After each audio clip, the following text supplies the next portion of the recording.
মিথ্যা দু রকমের আছে, হঠাৎ মুখে এসে যাওয়া মিথ্যা আর ভেবে চিন্তে বলা মিথ্যা।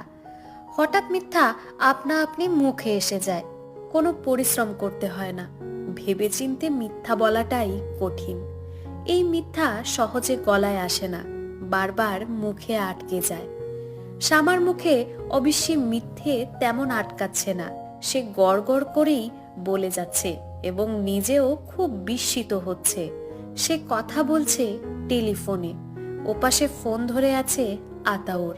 মাত্র সন্ধ্যা হয়েছে, সন্ধ্যাবেলা মিথ্যা বলতে নেই, শ্যামাকে বলতে হচ্ছে।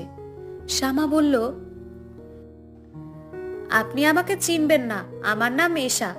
শ্যামা আপু যার সঙ্গে আপনার বিয়ের কথাবার্তা হয়েছে, আমি তার ছোট বোন। ও আচ্ছা, তুমি কেমন আছো? ভালো আছি। আপনার